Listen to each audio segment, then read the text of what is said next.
हमारे मुल्क में किन्नू के बागात तकरीबन 2 लाख हेक्टेयर पर मुहित हैं।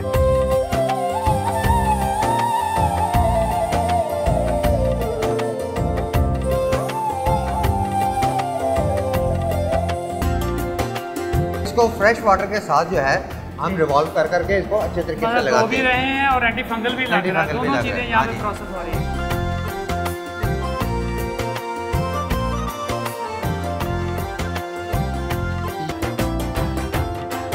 मैं समझता हूँ कि किन्नू की इस सरगोदा में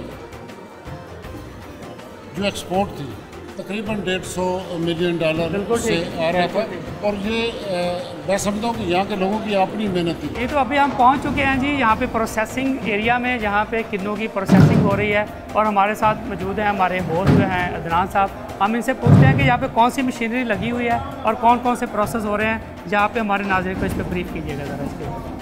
फार्म लेवल पे आपने देखा था कि वहाँ पे हमने बेंच जो है अपनी सेटिंग कर ली थी।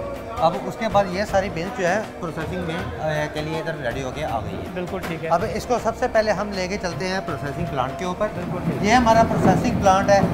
सबसे पहले जो है कि हमारा ये स्टेप होता है कि इसके ऊपर हम किन्नू को डाल देते हैं। ये कन्वेयर बेल्ट चल रही है ताकि इसके ऊपर ये रोल होके चलता रहे। इसमें हमारे इंस्पेक्टर फिर बैठे हुए हैं जो कि ऑलरेडी एक दफ़ा पहला फार्म लेवल पे सॉर्टिंग होगी, बिल्कुल दूसरा लेवल फिर दूसरी ये वाली 2 हो रहे हैं। तो देख रहे हैं कोई ऐसा किन्नू के जो फार्म से आया हो लेकिन वो B ग्रेड का निकल आया तो वो इसको निकालेंगे बाहर और ये वापस चला जाएगा। बिल्कुल ठीक है। और ये साथ में कटर लेके काट भी रहे हैं पूरा। अगर जैसे उधर हमने देखा था कि उसकी डंडी जो है अगर कोई बड़ी रह जाती है तो इसको कटर के साथ काट लेते हैं ताकि जो है कि डंडी जो है कि बड़ी ना कोई रहे। बिल्कुल ठीक है। ये हमारे इस तरह सॉर्टिंग वाले बैठे हैं। अगर जो आपको सेंटर में नज़र आ रहा है, अगर इस किन्नू को उठा के हम सेंटर में फेंक देंगे तो ये वापस चला जाएगा क्योंकि ये एक्सपोर्ट के काबिल नहीं है।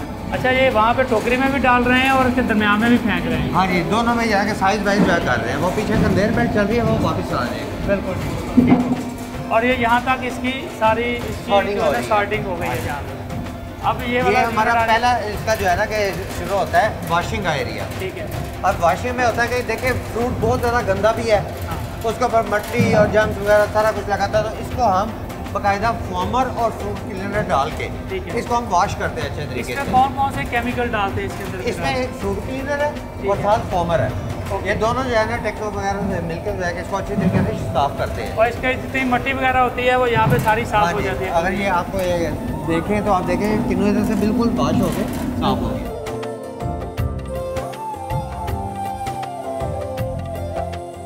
वॉशिंग के बाद फिर हमारा प्रोसेस आया था, इसके ऊपर CBZ लगती है थाइबेंडाजोल। ये एंटी फंगल होता है इसका जो है ना कि ताकि जितनी इसके ऊपर फंगस वगैरह या जो जम्स वगैरह वो सारे उतर जाए। इसको फ्रेश वाटर के साथ जो है हम रिवॉल्व कर करके इसको अच्छे तरीके से लगाते भी रहे हैं और एंटी फंगल भी लग रहा है। दोनों चीजें यहाँ पे प्रोसेस। आप नीचे देखेंगे ना इधर सारे ब्रशेस लगे हुए हैं, तो ब्रशेस अच्छे तरीके से ऊपर से डस्ट वगैरह सारा कुछ जो है ना वो उतर जाता था। जब ये अच्छे तरीके से धुल गया उसके बाद ये नीचे अगला स्टेप आया था इसको खुश करने का। तो इसके नीचे देखें तो इसके नीचे फोम घूम रहा है, जिसकी वजह से ये किन्नू को खुश कर देता है, यानी कि जो है ना पानी का सारा जज्ब कर लेगा। और ये फोम जो है पानी को अपने पानी का बिल्कुल ऑब्जर्व कर लेगा। पहला मरहला ये होता है। हाँ जी, ये जब अच्छे तरीके से ऑब्जर्व कर लेगा फिर उसके बाद आ गया हमारा हॉट ड्रायर। ठीक है। ये पूरा यूनिट जो है इसको हॉट ड्रायर कहते हैं। ये पूरा यूनिट हॉट ड्रायर है। इसमें हम गर्म हवा के साथ किन्नू को खुश करते हैं। ठीक हो गया। अब जब इसको अच्छे तरीके से हम खुश कर लेंगे तो इसका टेम्परेचर देखें अभी क्या चल रहा है, तकरीबन 60 से लेके 80 डिग्री तक। बिल्कुल ठीक है। ये हमारा CCP है, क्रिटिकल कंट्रोल पॉइंट है कि अगर इसका टेम्परेचर बहुत ज़्यादा हो जाता है तब भी इसमें इशू है, अगर ये किन्नू थोड़ा गीला रहेगा तो तब भी इशू है क्योंकि इसके ऊपर वैक्स नहीं होगी। बिल्कुल सही। जब देखिए इसके ऊपर आगे आ जाएगा ये, अब ये किन्नू को हाथ लगा के देखे बिल्कुल खुश्क है लेकिन गर्म नहीं है, सिर्फ जो उसके ऊपर पानी के लेकिन गर्म हुआ नहीं। अब 60 से 80 डिग्री तक इसको लेके। अच्छा, ये 60 से 80 डिग्री जो आपने इसको हॉट किया है, इससे इसकी क्वालिटी में, जायके में, किसी चीज़ में फर्क तो नहीं आता? ये मैंने बताया कि CCP है कि हम इसकी पैमाइश के हिसाब से इसको मैनेज करते हैं कि कितना टेम्परेचर दे तो इसकी क्वालिटी ठीक रहेगी। तो अगर ये 60 से 80 डिग्री तक रहे तो इसका कोई भी इशू नहीं बनता, सिर्फ पानी खुश्क होगा ऊपर से। अच्छा, उसके बाद ये फिर क्वालिटी वाले आ गए। जब अच्छे तरीके से खुश्क हो गया तो फिर देख रहे हैं कि अगर कोई ऐसा किन्नू है जो ए ग्रेड के काबिल नहीं है तो वो उसको सेंटर में डंप कर देंगे तो वापस चला जाएगा उधर के रेट में। अच्छा, ये दरमियान में जो आपने पूरी मशीन में जहाँ पे भी कुछ भी लगा ये सारा वापस जाएगा? ये वापस जाएगा। आप वो नीचे देखें ना, वो कन्वेयर बेल्ट चल रही है, उसके ऊपर किन्नू जो है वो बाहर जा रहे हैं, वो वापस फ्रंट बोर्ड पे चले जाएंगे, पीछे चले जाएंगे। अगला स्टेप जो आता है वो आता है हमारा वैक्सिंग का। ये वैक्सिंग यूनिट है इसको? ये वैक्सिंग, इसका नाम ही वैक्सिंग यूनिट है? वैक्सिंग यूनिट है, वैक्सिंग इसको करते हैं। ठीक हो गया।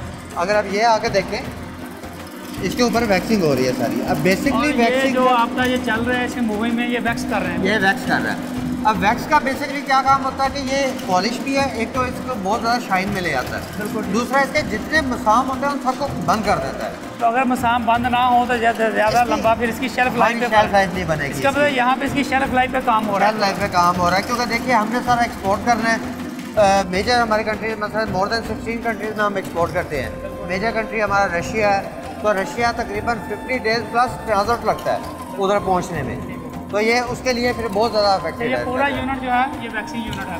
हाँ, ये इधर तक वैक्सिंग होगी सिर्फ। ठीक हो गया। और वैक्स भी जो है हम सारे स्पेन से इम्पोर्ट करते हैं। इसमें फोमिसा वैक्स T3 यूज़ कर रहे हैं। और ये आपको लिखना होता है कि ये हम कौन सी यूज़ कर रहे हैं। अच्छा, उसके बाद आगे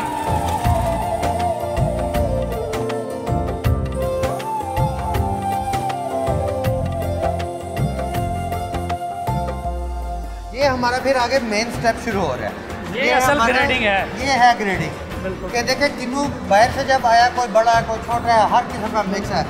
इधर जाके स्टेप बाय स्टेप जो है सेपरेशन हो जाएगी। बिल्कुल सही होगा। अब इसमें देखिए ये बेड चल रही है। सबसे पहला जो है कि पहली लाइन के अंदर मोटा ये सबसे मोटा किन्नू आ रहा है। हाँ जी, फिर उसमें छोटा, फिर छोटा और एंड पे छोटा चला जाए। हाँ जी। बेसिकली हमने क्या किया हुआ कि इसकी स्टैंडर्ड पैकेजिंग हमारी 10 kg की है। इसके अंदर अगर ये वाले 60 पीस लगाएंगे तो उसका नेट वेट 10 kg बन जाएगा। बिल्कुल ठीक है। इसी तरह ये थोड़ा सा इसका वेट एक ही होगा सबका? हाँ जी। लेकिन उसके जो नंबर ऑफ फ्रूट्स हैं वो डिफरेंट हो जाएगी। बड़े में कम होंगे और छोटे में ज़्यादा होंगे। बिल्कुल। इस तरह ये सारे जो है स्टेप बाय स्टेप चल रहे हैं, क्योंकि हर कंट्री की डिमांड मुख्तलिफ है। बिल्कुल ठीक। जैसे पाकिस्तान में हम मोटा किन्नू खाना पसंद करते हैं, हाँ। सऊदीया में मोटा किन्नू खाना पसंद करते हैं, लेकिन रशिया वाले छोटा किन्नू खाना पसंद करते हैं। वो कहते हैं उसमें रास्ते ज़्यादा होता है। जी बिल्कुल।